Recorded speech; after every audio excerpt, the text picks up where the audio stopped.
Alrighty, guys, let's continue on. We are now at the halfway point of the new HBO Max series, It, Welcome to Derry. This is going to be a full spoiler discussion for It, Welcome to Derry. So if you have not seen the episode, no worries. Make sure to save this segment, save this podcast, or save this episode, whatever you are listening to, for later and come back once you have. Let's dive in to It, Welcome to Derry. So this show has been interesting because I feel like, and not to reiterate every single episode or every single podcast episode, but just to say that I'm generally not a horror fan, but I am a fan of this It franchise. I think that it has enough story, enough intrigue, and enough, outside, not jump scare and not terrifying things. Although this episode had some of the more, gruesome things that I just had to look away from. I feel like the previous 3 episodes have been scary in parts, but not horrific. This episode had some horrific things in there. If you are not a fan of eyeball horror, which I am certainly not, look away at certain parts of this episode because, oh my goodness. But anyways, I feel like there's enough outside of those that make this franchise enticing and interesting. There's a mythology there around Pennywise and what he is and who he is. And I think that all that stuff is really interesting, right? I really do. But I think last episode, I started to feel this sense of, not dread, no pun intended for Pennywise, right? It wasn't dread, but it was more of it feels like this show had been humming along at a pretty decent clip, especially after the twist in the first episode. That was great, I thought at the end, of how they were able to subvert expectations.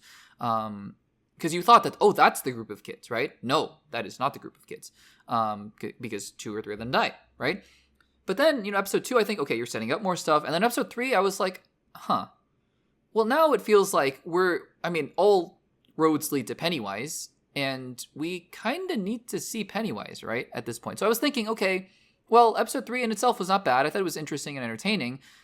I think we're now, we understand where we're going, right? And again, maybe if you were an outside observer who has never seen it before, maybe there's some intrigue there about Pennywise, but I feel like if you're watching a show called It, Welcome to Derry, and I've also made this point before, they're not trying to hide him. He's been in the trailers, and he's literally on the banner as you open up HBO Max for It, Welcome to Derry. So they're not hiding him, right? So if all roads lead to Pennywise, I think we got to see him, right? I think he's got to make his presence known in the show, because otherwise this show is sort of a watered down version. I mean, it has more things going on than just that, but it's sort of a, for lack of a better term, a watered down version of the It movies, where they're just kind of, being hunted and scared by Pennywise, and then some people kind of get wise to it and try to defeat him. And it's like, okay, great, that's the movie, that's the show. Which is a little disappointing, because I feel like if you're going to do a prequel, one of the things I didn't want to happen was them to just rehash the movies, right? But at any rate, I thought, okay, last episode, let's kind of see where they're going, but also it's starting to wear a little thin. And I'm not going to lie, this episode it's showing that this show is starting to test my patience just a little bit. I think there are still very interesting things happening in It, Welcome to Derry. I really do. But this show is starting to feel like it's spinning its wheels until they get to Pennywise. It feels like you could have tightened up a lot of this that's going on now with episodes 3 and 4. And you could have jumped to whatever the big pivot point is that the show is wanting to get to. Because I feel like there is a pivot point coming. I just don't know if it's going to be in episode 5, 6, 7, 8. That would be bad if it was an 8, right? If Pennywise doesn't show up until episode 8, I don't even know. That's a mistake. So look, a lot of interesting things happened in this episode, right? I think, first of all, I forget the kid's name, but the other girl with the glasses who's pretending to be friends with Lily, that whole stuff, was gruesome. I thought it was absolutely gruesome. I did not want to watch any of that. I looked away for about half of it, and I caught half of it. I don't want to remember what I saw. It was gruesome. Crazy stuff. And I think that, what's her name? Charlotte Hanlon? Are they Hanlons? I think her whole arc is interesting, because now she's starting to take an interest in Hank Grogan, who is Ronnie's dad. There are a lot of characters in the show. And that's another thing that maybe we'll talk about just for a quick second. There are a lot of characters in the show, and the show is not necessarily focusing in on any one of them, which is fine. But having a lot of characters and dispersing all the storylines like this is starting to make this show feel a little scatterbrained, But anyways, you have Charlotte, and she's trying to investigate what's going on with Hank, and also her husband is not being able to find or disclose what's going on in the military base and things like that.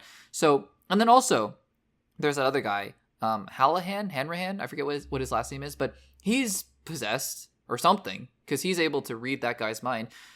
By the way, I was going to talk about this later, but this is coming up now.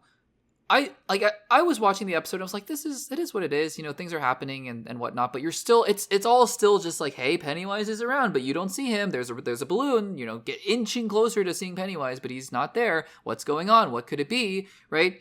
It's still kind of the same sort of stuff. And then you get to the point, so I was kind of, I was entertained by it, but I wasn't riveted. And then you get to this part where he, it's like, hey, nephew, tell me a story. And he literally narrates the entire story of Pennywise. Which, look, I mean, is it interesting? Sure. Meteor falls from the sky. It's a star or something, and he lands in this forest, and he gets trapped in this forest, but then this forest becomes Derry. It's interesting. Did I need that kid to be narrating that for 10 minutes? No. I was, and again, it was late at night, but I was falling asleep. I was like, I just can't. I can't with this kind of exposition. It's not interesting. It somehow was just not interesting in the way it was conveyed.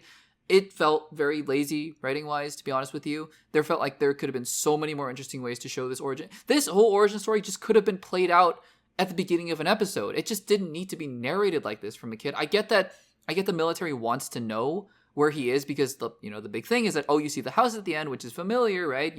That's where Pennywise is because that's where he hangs out, in that house. So I get that they needed to find that out, but it just felt like this was one of the more lazy ways you could get to that point, which is, again, just disappointing from my point of view. But again, I mean, I feel like this show has so many interesting things going for it, but the fact that it's just sort of windmilling at this point and saying, hey, Pennywise, you remember Pennywise? Well, we're going to get to him at some point, feels disappointing to me because I acknowledge that this show is not necessarily a one-to-one of one of the It movies. I know that, right? I think that there are a lot of actually quite interesting things about how the military is seeking after this entity and wanting to use the entity and all that kind of stuff. I think that's interesting and maybe compelling, depending on where they go with that. But I mean, this show is halfway over. I don't know what we've been doing, where we've been going. We've been getting hints here and there. We get it, right? I feel like the show was maybe misunderstood its audience a little bit. We get it. Derry is cursed. We understand Derry is cursed. We get that Pennywise lurks around and scares kids. I feel like there's been a little bit of a lack of drive and purpose with these last few episodes that make me go, this better have a payoff. Because at this point, I just am kind of sitting here waiting for Pennywise. And I don't know. I feel like the It movie, the first It movie, maybe captured lightning in a bottle. Because at this point, I'm like, right now, I just see people getting scared. And people getting scared is not necessarily why I signed up for the It Welcome to Derry show. Maybe it's why you signed up for the It Welcome to Derry show. But it's not, my personal preference. So, yeah, I mean, that's sort of where we're at. I don't know. Maybe we'll finally get to see the clown in episode 5. But at this point, I tune in every week and I'm just kind of like, yeah, I'm just sort of seeing similar things and not a whole lot is happening in terms of advancing the storylines. I also, again, I think there are just way too many things going on that you have to jump between all these different things, that you're advancing each storyline just a little bit, but it feels like you could have tightened it up more so that, a couple storylines could really start to move. But again, maybe that's just me. Guys, what do you think of It Welcome to Derry so far? What do you think of episode 4? Let me know in the comments down below.